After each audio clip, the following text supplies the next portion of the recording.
Welcome to the Passion Behind the Art Show.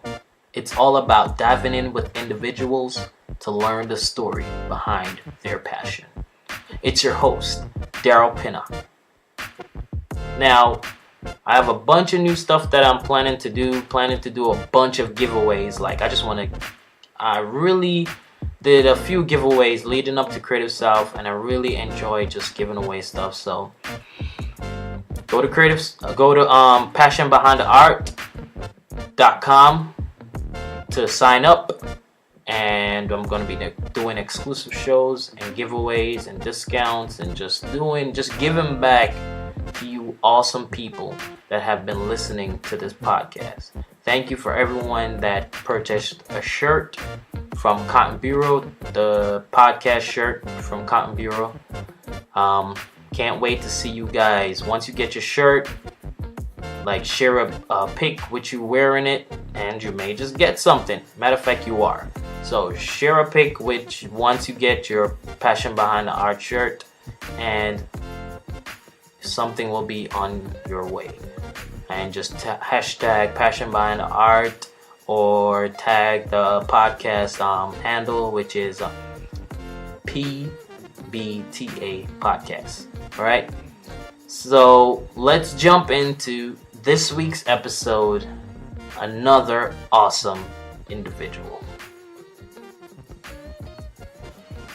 Welcome Creative South. This is Daryl from the Passion Behind the Art podcast, and today I have a special guest, the winner of my ticket giveaway, Maria Black. Maria. Hi. Thanks for having me. So Maria, how did your journey start in design? Growing up, I would always help. My mother's a school teacher, and so I would always do her bulletin boards for fall and calendars and special events. And I didn't know it was graphic design then, but when I went to high school, we had a graphic design program, and Oh, cool. So what made you feel like, okay, I wanted to jump and go on my own? I like being in control of my schedule and the projects I get to take on, and just having that flexibility of being able to work on Monday and go to your kids' play on Wednesday. And okay, cool. So who would you say was your support system in keeping you going? Who do you draw energy from? Who are those people in your life? Well, I got married when I was 19. So Lane, my husband, has been a big support system. He worked so that I could go to college and get for graphic design. And then he's just been super supportive about any career moves or doing something scary like freelancing. And he always pushes me to be better and to stretch my comfort zone. So, all right, so we're here at Creative South. How did you hear about this? What made you get involved? How did this happen, this Creative South thing? Well, we've moved around a lot just for jobs, and when we got back to the South, I ran across Diane Gibbs' Design Recharge podcast. And this was last spring, right after Creative South, and she was doing a recap, and I was like, oh my gosh, right down the road. Where have I been all these years? But so then I reached out to Diane, and we became friends, and she just helped me get plugged in and how to volunteer and what to do and what to expect, and it's been really great. Oh, cool. So you actually were in Alabama and you didn't know that this was going on? Yes, but I was in Oklahoma for the 5 years before that. Okay. So when it started, I wasn't in the South. Okay, cool.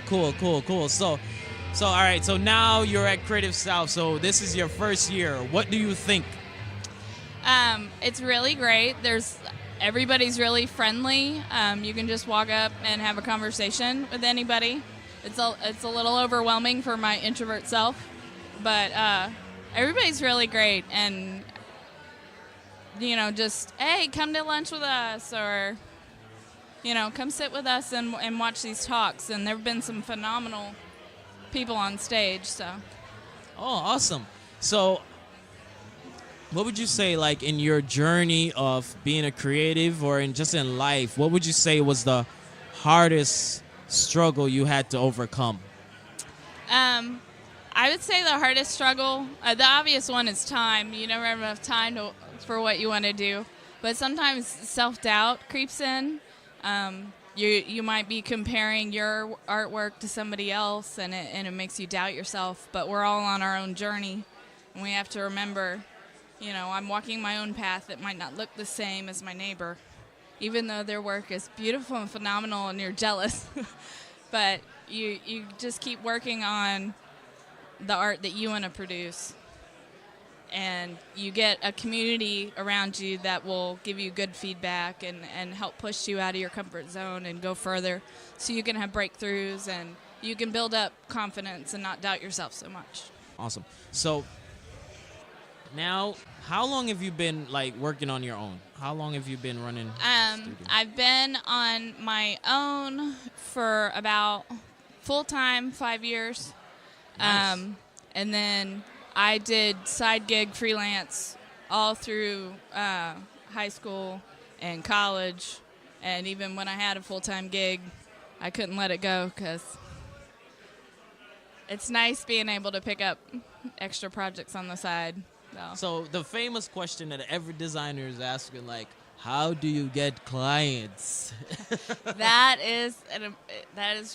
It depends. There are no real rules. Right. My very first solid freelance client that just came back to me day after day after day was from a full-time gig I had.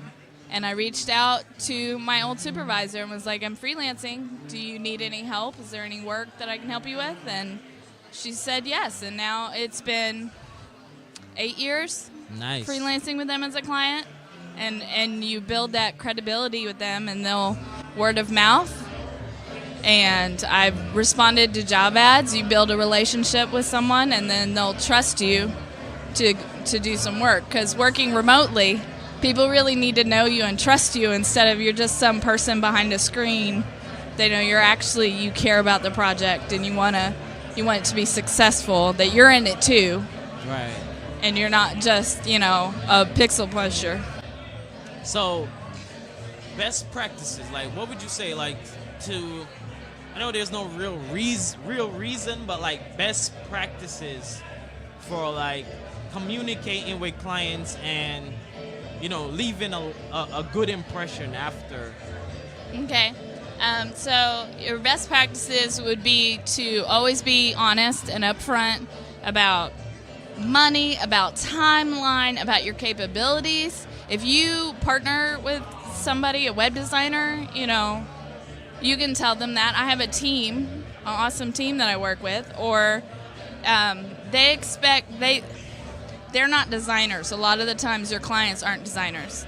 So you have to just over-communicate, in a way, everything that you're going to do and what they can expect, so that they feel like they're part of the process and they're being taken care of. And they're not constantly wondering, oh my gosh, when is that going to get here? Or when is she going to be done with the logo? Or I don't even know what the process looks like. So you over-communicate. Right. And I use email. I use Skype with my clients, Slack, the online collab tools like Active Collab or Trello. They're just building those threads to keep in contact. Nice. So, initially, new client, what's the best way to you going over the project with them, hearing what they got going on? Is it by email or by a call? A lot of times it's by email, just because speed. And I like having changes or feedback written down so that when it's time to crack open that project and dig in and make some changes, I have something to refer to other than just my notes. I have exactly what the client has said. Other times I've used Skype, and we will share screens and discuss a project live. Right. Where we're both giving feedback and we can really dig in. And that's if you're like on a 911 project. That's Right. usually how it goes. We'll go through Skype. But I prefer any just communication to have that hard copy, have it written. Like stuff in writing. Yes. Nice. Makes sense. So, outside of design, what is Maria doing outside of design? Like, what is... Well, I have 5 children. Nice. So they're very active in school and lacrosse and dance. And then I sing in my church choir. I'm a first alto, so that's fun. Oh, so you're going to sing for us right now? No, but I ring handbells. If any person in the design world knows what a handbell is, come give me a high five. Don't leave me alone here. That is funny. So you work full time and run a house of 5 children. Like, how is that balancing act? It's luckily when my younger children were babies, I was only part-time. So it was easy you only work 4 or 5 hours a day. So you could do it during naps or after bedtime or before they wake up. Now, the older 3 are all in school, so I get a chunk of time, and the younger 2 go to preschool. Okay. So I'll get like 3 solid hours that I can knock stuff out, and then we have nap. And my husband runs a digital marketing company from home, proximity marketing. It's where you can send ads from a pod, a device that broadcasts it to people's phones through apps and stuff. So he is also working from home. So it's fun to balance. But I have a second pair of hands where if I'm like, I have to get this done right now, the client needs it right now, that he can help me balance it out. So that's cool. So both of you guys are kind of like working remotely. Yes. That's nice. So like if you need to like pick up and go somewhere, like you're still working, you still have your job. Yes. You still have your job. As long as we have internet. Yeah, right. No zombie apocalypse. Need that Wi-Fi. Yes. As long as we have internet, we're good. But that's awesome. That is a very I know that's a goal of me and my wife, to do the same thing, to be able, because we want to do a ton of traveling. Like, probably unhealthy the amount of traveling that we want to do. Yes. But we want to do a ton of traveling, and we want to be able to work and still do all of that, whatever it is. Have life. Yes. Yes. That we're doing. So what is that thing that you use all the time that you cannot live without? That would be hard to. Don't I say have your to pick phone. one. Outside of the phone. Chocolate, coffee. I use my little notebooks a lot because I'll always have one with me. So if I have an idea, I can jot it down. And my iPad Pro, I do love that thing. Sketch, doodle, make it come to life. And then you can watch the replay with the. It's like, oh wow, look what I did. So. Oh, that's cool. That is awesome. That is awesome. So, what would you say is next? You're at this point, Creative South. Like, what's some of the things that it's brewing in that creative mind of yours? Well, how I started my business was more out of necessity. And while I enjoy it, I would like to do other creative projects like hand lettering or some more pattern making instead of all the publication and branding work that I do. So I would hope that I can possibly restructure how I take on clients and the timeline, how you book, so that I can build more time in to pursue these other creative avenues that I haven't had the opportunity to do so. Cool. So, like, what's some of the stuff when it comes to lettering? Like, what are you, like, some of the stuff that you have in mind? I really just want to have a block of time to pour into learning the different styles and, just all that practice. You need to go and practice and practice and practice to get even remotely okay. And I feel like right now I'm taking on so much client work, and which is a good problem to have. it's monetarily it is a good problem to have. But I also, like, my creative heart needs something else, and I've always secretly wanted to be an illustrator, so we'll see if I can find the time to build that muscle up. So when you say illustrator, give me something else in mind when you say, like, illustrating. Like, what per se? Is this outside of lettering? Like, illustrating characters and stuff like that? I don't know if I could go that far, but I do enjoy drawing. Right. And the publication world, like when you're illustrating for books and stuff, is a whole different realm. Like, I don't even... But I went to art school, and I saw, the only reason I didn't go into illustration was because it was the smart choice to go for design, right? That's where it's at right now. So, or where it was when I was in college. So just not so much for, let me build an illustration business, but I want to get better at illustrating things. I have actually currently working on a book, illustration book. Oh, wow. I've worked on one, not for me, but for a client, and this is my second one working on, and by far the most challenging projects I've ever had. Like, it is a lot of work. Yes. A lot of work, and to be honest, it's always, every time, no matter when I think I got it right, it's always underpriced. Oh. Always. It's yes. The level of work that's required for an illustration project, it should never be under 5 figures. Yeah. Never. Should never be. And high 5 figures. Because the level of work that needs to go in, especially if it's like a book, multiple pages and stuff like that, it's a lot of work. So who would you say, give me some of your influences in the creative community, some of your influences. Influences in the creative community.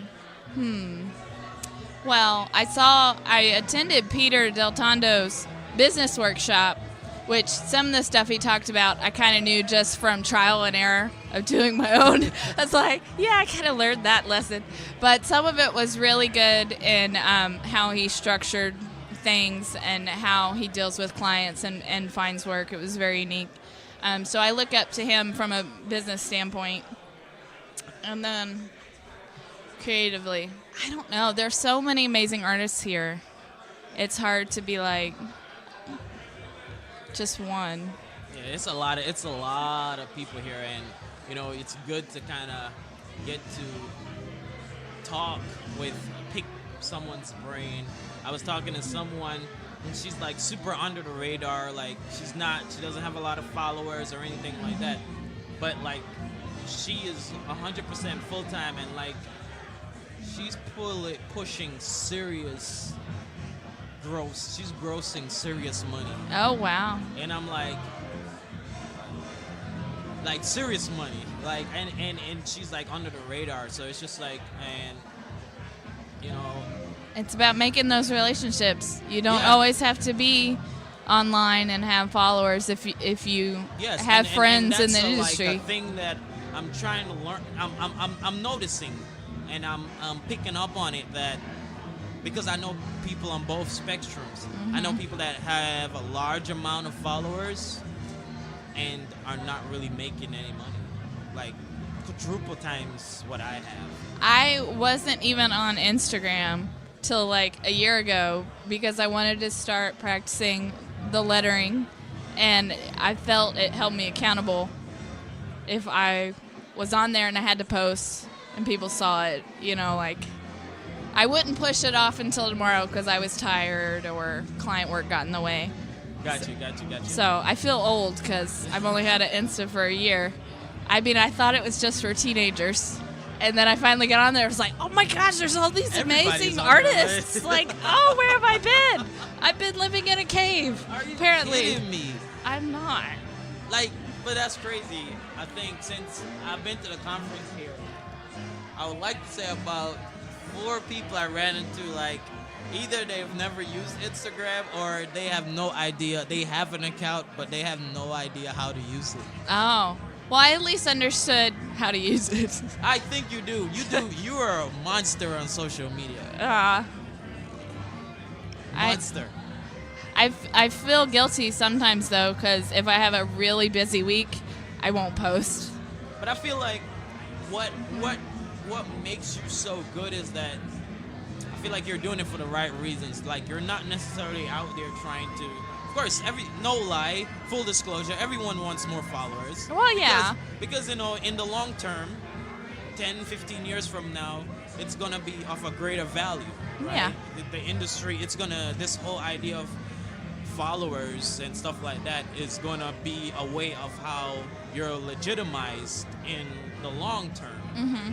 But I feel like when you're just not straight up after followers and you're just there like just... I love following other artists and getting to see their styles or their artwork or what they're putting out, because I feel like when you build those relationships, you can get to some collaborative projects or artwork or ideas, and you really feeding each other. This is, a southern country fried restaurant. Everybody gets to eat from the Curly Susan? What are those things called? You know what I mean? Yeah. Lazy Susan. That's what they're called. Yeah. And everybody's getting biscuits and everybody's good. It doesn't have to be me or you. Right. Like, we can all have a seat at the table. And that's something I've learned through freelance is I don't have to be like knocking over my neighbor to get a client. I can be like, I can do this for you. And if you need a different price or it's not in my wheelhouse, there is, Joe next door who can, who does web design and is awesome, and he'll take care of you. And I feel like as a community and industry, if we build each other up like that, we'll all benefit. I think I'll give you until next year.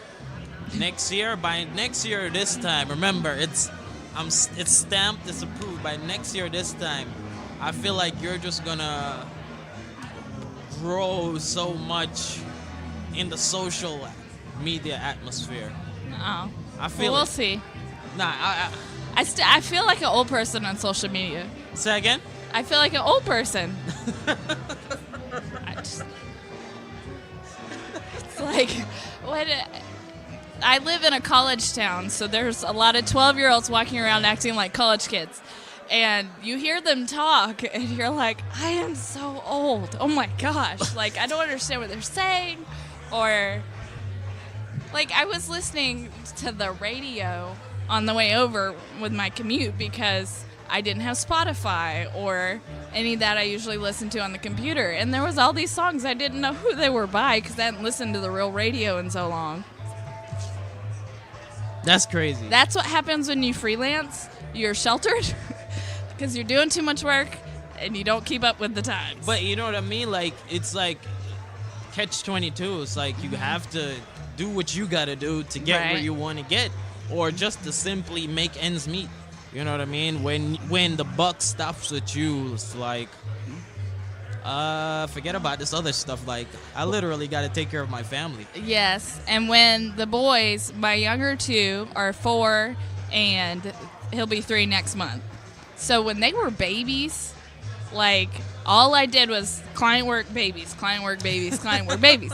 I didn't do anything. I didn't do choir. I didn't go to networking meetings. I just had to do what I had to do to get through that season. And now we're kind of getting out of it. They're getting a little older. I get to do fun things like Creative South. I get to have an Instagram. All these little perks It's now. like, right, so as we get ready to close, Maria, how can people go? Where can people go to learn more about you and what you're all about? I have a website for client work, Sunshine Creative Inc. inc.com.